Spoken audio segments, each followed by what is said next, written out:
بہت اہم مضمون ہے کہ ہم لوگ جو عمل کرتے ہیں نہیں پتہ کہ بھائی قبول ہوا بھی کہ نہیں، ہے نا. ایک عمل ایسا ہے کہ جو ہمیشہ قبول ہوتا ہے. حضرت حکیم احمد فرماتے ہیں درود ایسا عمل ہے جو ہمیشہ قبول ہوتا ہے، کبھی رد نہیں ہوتا. معلوم ہو گیا؟ درود شریف ایسا عمل ہے وہ رد نہیں ہوتا، یہ ضرور قبول ہو جاتا ہے. لہذا درود شریف کی کثرت کے اللہ ہمیں توفیق عطا فرمائے.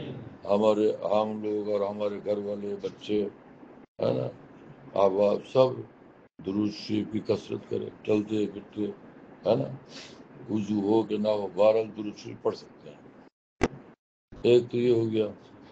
دوسری بات یہ ہے کہ قرآن پاک میں ارشاد ہوا ہے انما یتقبل اللہ من المتقین، کہ اللہ تعالی متقین کے اعمال ضرور قبول فرماتے ہیں.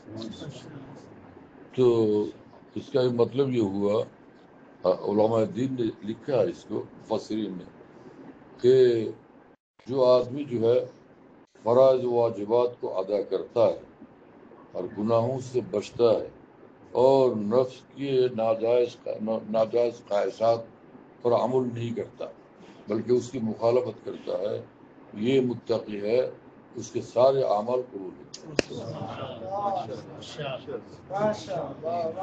کیسی بات ہے؟ متقی بن جائے اس کے سب اعمال قبول. تو اس سے ایک بات یہ بھی معلوم ہوئی، وہ حضرات جو کہ ہماری نگاہوں میں متقین نظر آتے ہیں، خاص اولیاء اللہ، تو ان کے ساتھ یہ گمان رکھنا چاہیے ان کے تو سارے ہی اعمال قبول ہو رہے ہیں. اب سنو ایک بات خاص، یہ متقین کاملین اولیاء اللہ، یہ حضرات جو اعمال کرتے سب قبول، یہ دعا کرتے تو وہ بھی قبول. جس کا حاصل ہوا کہ حضرات مستجاب دعوات ہیں، مستجاب دعوات. مزہ آیا کچھ؟ یاد رکھیں ان باتوں کا. اللہ تعالیٰ کا فضل ہے، قرآن پاک کی روشنی میں اپنے اکابر دین کے حوالے سے اس کو بیان کیا. یہ جو تشریح کی یہ ہم نے اپنی طرف سے کی ہے کہ بھائی ان کے سارے اعمال قبول ہوتے ہیں، وہ تو ہے، لیکن یہ اس میں یہ بھی شامل ہے، یہ ہم نے اس میں وضاحت کی ہے کہ بھائی لہٰذا یہ حضرات دعا کرتے ہیں، یہ بھی تو ایک عمل صالح ہے، یہ بھی یہ عمل بھی قبول ہو جاتا ہے. جس کا مطلب یہ ہوا کہ جو حضرات متقین ہیں تو یہ مستجاب الدعوات بھی ہے نا، ان کی دعائیں قبول ہو جاتی ہیں. واہ بھائی. تو لہذا چاہیے کہ اپنی حاجات پورے ہونے کے لیے متقین حضرات سے دعاؤں کے لیے درخواست کی جائے. دعاؤں کی درخواست کرتے ہیں. ہاں ہے نا، الحمدللہ اس سے کام بن جائے.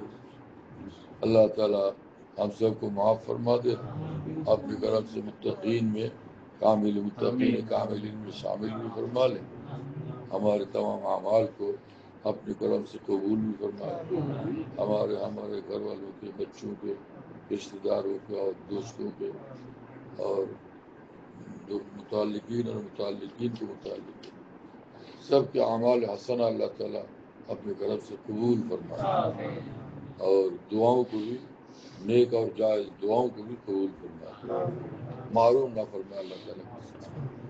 ایک دفعہ وہ کھلنا میں، یہ کھلنا صاحب شہر کھلنا میں حضرت والا نے ایک مسجد کا اندر بیان فرمایا.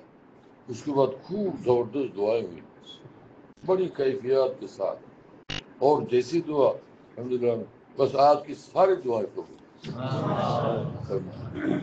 یہ فرمایا آج ساری دعائیں قبول ہو گئی، یہ فرمایا ساری دعائیں قبول ہو گئی. فرمایا وہ بات اچانک مجھے بار بار یاد آتی، ابھی چند دنوں میں کتنی دفعہ یاد آئی، یا اللہ میرے شاید کی شان ہے. اس کا مطلب یہ ہے کہ قبولیت کے بارے میں قلب کے اندر اعلان بھی ہو گیا. ساری دعائیں قبول ان کو کیسے معلوم؟ اعلان ہو گیا، تیری سب دعائیں اور آہیں قبول. واہ ایسے اولیاء اللہ کے ساتھ اٹھنے بیٹھنے کی توفیقات سے اللہ تعالیٰ نے آپ کے کرم سے نوازا ہے بھائی. بڑی نعمت ہے, بڑی نعمت ہے. ہاں سن لیا نا.